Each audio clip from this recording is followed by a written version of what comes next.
আচ্ছা মামা, আমাদের গ্রামে তো পেঁয়াজ এবার কুরবানিও দিতে পারলে না, পোশাক আশাও কিনিনি, কি কোনো পোশাক আশাক কিনতে পারিনি, তো ওনাকে কিছু ব্যবস্থা করলে হবে না? এটা তো ভালো কথা। তো এতদিন তুই কাল পরশুদিন তো কুরবানি, তুই এবার আজকে বলছিস যে পোশাক কিছুই নেওয়া হয়নি। কিছু না হয়নি, আর আমরাও সময় ওরকম পাইনি, তো আপনাকে তো দেখা পেলাম তার জন্য। কি রে, কি তোর চিন্তা ভাবনা কি? চিনতে পার না, ওকে কোনো কিছু দিয়ে একটা সাহায্য করলে ভালো হয়।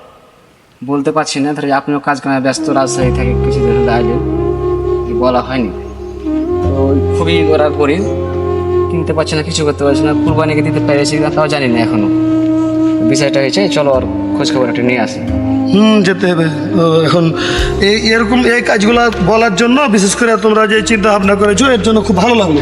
কারণ হচ্ছে আমাদের প্রত্যেকটা মানুষেরই থিঙ্কিং হবে, আমাদের প্রত্যেকেরই থিঙ্কিং এটাই হওয়া উচিত যে কে ভালো আছে আর কে নেই। আজকে পেঁয়াজ নেই, পেঁয়াজের কুরবানি হয়নি, পেঁয়াজের আজকে কাপড় কেনা হয়নি, ঈদের বাজার হয়নি, কালকে হয়তো আর কারো হবে না, কোন ভাইয়ের হয়নি, কোন মামার হয়নি। তো সব মিলিয়ে আমাদের চিন্তা ভাবনাটা এরকমই করা উচিত। তো চলো ঠিক আছে, পেঁয়াজকে আমরা দেখি। কাকা পেঁয়াজ ওখানে মন খারাপ করে পেঁয়াজ তো এখানে বসে আছে। এই পেঁয়াজ, কিরে তোমার খবর কিরে?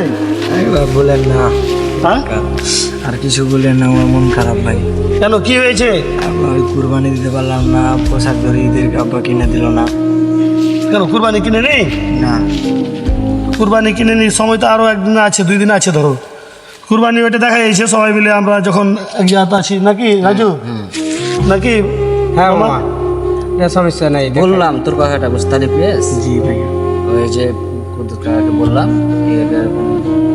ঠিক আছে, যে বাড়িতে সমস্যা, কুরবানি দিতে পারলো না, আবার কোনো নতুন জামা ওকে কিনে দেওয়া হয়। কাকাকে বললো ওইটা ছিল না, টাকাটা ছিল না। জি রাজ। হ্যাঁ হ্যাঁ, তো বিষয়টা বললাম, মন খারাপ করিস না। ঠিক আছে, এটা এটা নিয়ে আমাদের মন খারাপের আর কিছুই নাই। যখন আলোচনা হয়েছে ইনশাআল্লাহ একটা সুষ্ঠু সমাধান হবে।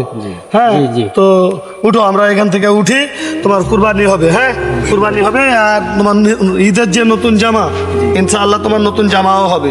ঠিক আছে, তো কি কি বুঝতে পারলে না? তোমার সমস্ত কিছুই এটা ই করে দেবো। হ্যাঁ, কান্নাকাটি করার কিছু নেই। আর ইনশাআল্লাহ আবারও আমি তোমাকে কথাটাই বলছি, তুমি পেঁয়াজ বলে না, আমাদের আশপাশে যারা এ পর্যন্ত যারা যে যেখানে আছে আমাদের চেনা জানা, তা আমাদের এই যে আমরা 3 জন, তোমাকে দিয়ে 4 জন, আমরা 4 জনই দেখবো কার কোথায় কে কুরবানি দেয়নি, কে নতুন জামা কিনতে পারেনি, এগুলো দেখে আমরা তখন এগুলোর একটা সুস্থ সমাধানের ব্যবস্থা করব। আর এটাই আমাদের হওয়া উচিত।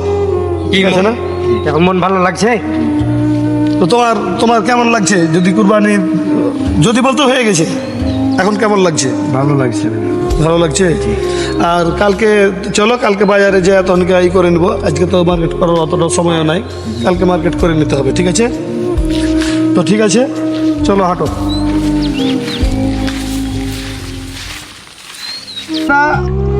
আজকের যে ভিডিওটা দেখলেন, এই ভিডিওর পরিসংখ্যান হচ্ছে এটাই, পরিসমাপ্তি আমরা এভাবেই টানলাম যে আপনাদের সবার বাড়ির পাশে কে অসহায় আছে, কে কুরবানি দিতে পারেনি, কে পোশাক কিনতে পারেনি। আপনি আপনার সন্তানের জন্য 5টা পোশাক না কিনে ওখানে 2টা কিনেন বা 3টা কিনেন, 2টা পোশাক অসহায় ছেলেটার হাতে ধরিয়ে দেন, সে খুশি থাকবে। আপনি আপনার বাড়িতে কুরবানি দিয়েছেন, 2 লাখ টাকার কুরবানি দিয়েছেন, 2 লাখ টাকার কুরবানি না দিয়ে আপনি 50,000 টাকার কুরবানি দেন, 1 লাখ টাকার কুরবানি দেন। কুরবানি মানে হচ্ছে ত্যাগ।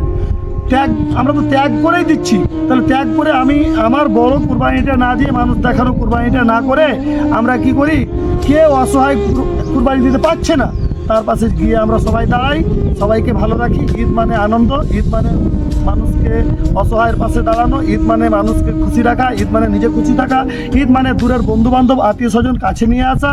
তো ঈদের পরিসমাপ্তি এটাই যে আমরা ঈদকেই ভালো রাখবো। ঈদকে ভালো রাখতে হলে, আমাকে ভালো রাখতে হলে মানুষকে ভালোবাসবো, মানুষের পাশে দাঁড়াবো। তো ঠিক আছে, সবাই ভালো থাকবেন। পরে আবারও কোথাও কোনো এক ভিডিও নিয়ে আপনাদের সামনে আমরা আসবো। ভালো থাকবেন। আল্লাহ হাফেজ। আসসালামু আলাইকুম।